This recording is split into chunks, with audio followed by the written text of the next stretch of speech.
दोस्तों एक बार फिर से स्वागत है आपका प्रजापति न्यूज में।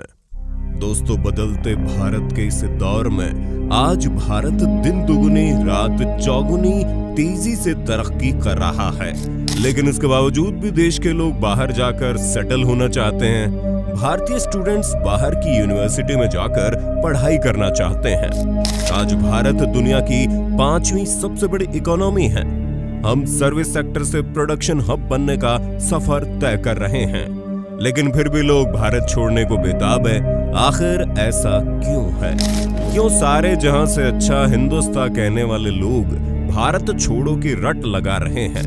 आज की इस वीडियो में मैं यानी आपका दोस्त विशाल प्रजापति इसके पीछे की असली सच्चाई बताऊंगा।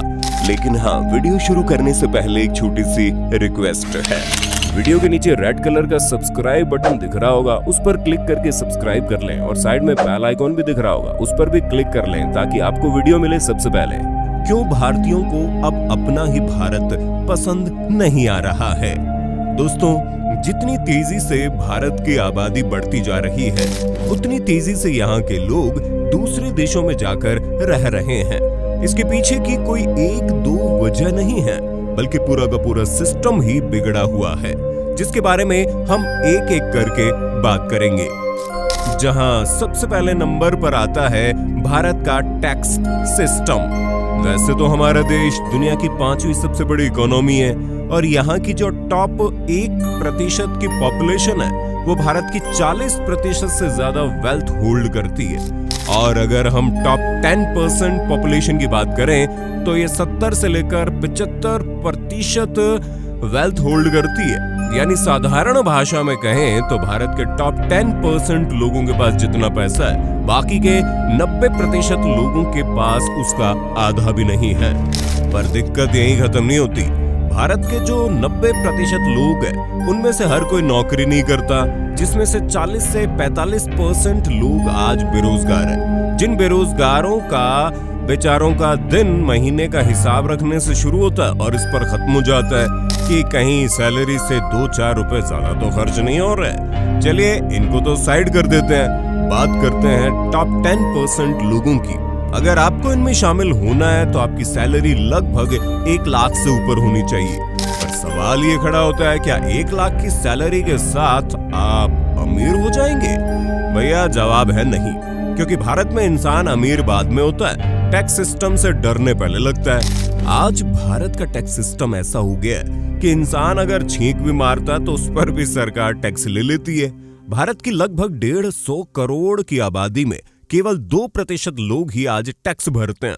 ऐसे में इतने कम लोगों के टैक्स भरने की वजह से ही उन्हें सारा भार अपने कंधों पर उठाकर ज्यादा टैक्स देना पड़ता है। और इसी से बचने के लिए भारत के जितने भी टॉप 10% लोग हैं, वो भारत को टाटा बाय बाय कह रहे हैं। अब बात करते हैं भारत के एजुकेशन सिस्टम पर, क्योंकि अगर भारत की धज्जियां उड़ाने वाली कोई चीज है तो वो है यहाँ का एजुकेशन सिस्टम। एक तरफ देश में एजुकेशन इतनी महंगी है, गवर्नमेंट स्कूल तो है, लेकिन मिडिल क्लास लोग अपने बच्चों को वहां डालने से डरते हैं कि कहीं अच्छी एजुकेशन न मिलने की वजह से हमारे बच्चों का भविष्य खराब ना हो जाए।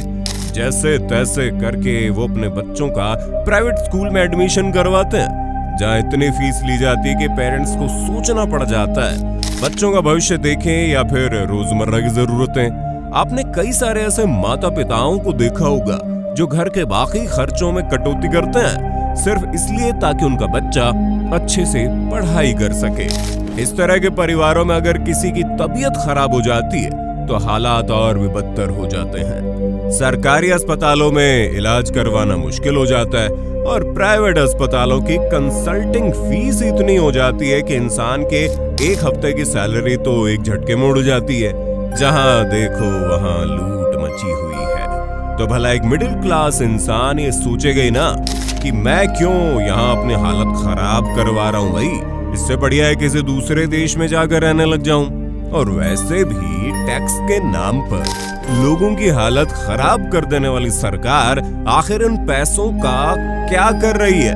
न पीने के लिए अच्छे पानी की व्यवस्था है, न अच्छे स्कूलों की, ऊपर से देश की जो सड़कें हैं उन पर अगर इंसान ध्यान दिए बिना चलने लग जाए तो डायरेक्ट यमराज के पास ही आंखें खुलेगी, क्योंकि सड़कें तो खराब हैं ही, ऊपर से लोगों को पैदल चलने के लिए व्यवस्था भी नहीं है। आम आदमी के लिए सड़क पर चलना जंग के मैदान पर उतरने जैसा है, कब क्या हो जाए कोई भरोसा ही नहीं है। लेकिन एक पल के लिए सच्चे देशभक्त होने के नाते हम इन सारी चीजों को नजरअंदाज भी करते हैं। खराब सड़क, बेकार एजुकेशन सिस्टम और हर वक्त टैक्स की लटकती तलवार को अगर हम भूल भी जाएं, तो देश का जो ये पॉल्यूशन है वो हमें सही से सांस नहीं लेने देता। आज ग्लोबल लेवल पर पॉल्यूशन के मामले में भारत तीसरे नंबर पर पहुंच गया है। दिल्ली, कोलकाता, चंडीगढ़ और दुर्गापुर जैसे शहरों में इतना पॉल्यूशन है कि यहाँ पर सांस लेना दूभर हो चुका है, यानी कि सिगरेट के 4 कश मारने के बराबर प्रदूषण हो चुका है। इन्हीं सब कारणों से देश के मिडिल क्लास से लेकर अमीर लोगों तक हर कोई दूसरे देश में जाकर रहने की सोच रहा है। लेकिन सबसे ज्यादा संख्या में देश को स्टूडेंट्स अब्रॉड जाकर पढ़ाई कर रहे हैं। पर यहाँ सवाल ये खड़ा होता है, आखिर क्यों? भारत में भी जो टॉप यूनिवर्सिटीज और कॉलेज मौजूद हैं। असल में दोस्तों, भारत में जितने भी टॉप कॉलेजेस और यूनिवर्सिटीज हैं, उनकी सीट भारत की यूथ के मुकाबले कई गुना कम है। कॉलेज में एडमिशन के लिए तो लाखों बच्चे अप्लाई करते हैं, लेकिन उनमें से केवल 1 या 2% बच्चों का ही सिलेक्शन हो पाता है। जिनका सिलेक्शन नहीं होता वे बेचारे घर पर तो बैठे रहेंगे, नहीं बैठे रहेंगे ना, उन्हें भी तो अपने सपने पूरे करने हैं। इसी चक्कर में वो दूसरे देश की तरफ रुख कर लेते हैं। ऊपर से जो हमारा एजुकेशन सिस्टम है, वहाँ कोई नई इन्वेंशन की बात ही नहीं करता। वही पुराना सिलेबस बच्चों को रटाया जाता है, जिसके कारण भी अनएम्प्लॉयमेंट बढ़ रहा है, क्योंकि नई कंपनियों को तो स्किल्ड स्टूडेंट की जरूरत है ना, और बच्चों को तो स्किल आती नहीं है। उन्हें तो बस रट्टा मारकर जो पढ़ाया जाता है वही आता है, और उसका आज के टाइम पर कोई इस्तेमाल नहीं है।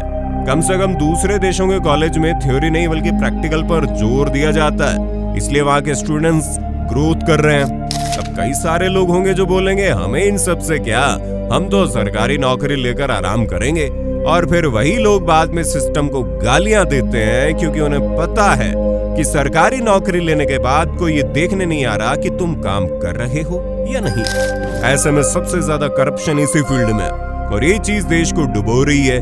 पर युवा इसकी तरफ आकर्षित भी हो रहे हैं। उन्हें देर से काम करने वाला सिस्टम तो नहीं चाहिए, लेकिन आराम से काम करके देने वाली नौकरी जरूर चाहिए। इस तरह की सोच भी देश के पतन का एक बहुत बड़ा कारण बनती जा रही है। आज कुछ भी होता है तो हम डायरेक्ट सरकार पर इल्जाम डाल देते हैं कि अगर सरकार ने व्यवस्था की होती तो हम बेहतर होते, लेकिन कोई खुद के गिरेबान में झांक कर देखने को तैयार ही नहीं है। सरकार नियम बना रही है और हम तोड़ते जा रहे हैं। हर रोज लाखों की संख्या में लोग ट्रैफिक रूल्स को तोड़ते हैं, क्राइम रेट बढ़ता जा रहा है, और जो पुलिस वाले हैं वो अपना कट ऊपर के लेवल के अधिकारियों तक भी तो पहुंचाते हैं। यानी लोग तो खराब हैं ही, और रूल्स करने वाले ये प्रशासन के अधिकारी। हर फील्ड में देख लीजिए, हर फील्ड में करप्शन है, भ्रष्टाचार है। पैसे दोगे तो काम होगा, नहीं तो नहीं होगा।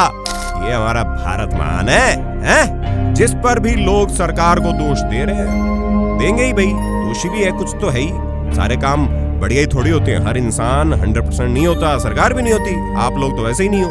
कड़े कानून भी नहीं बन रहे, जबकि ये तो आसपास की अवेयरनेस से भी रोका जाए।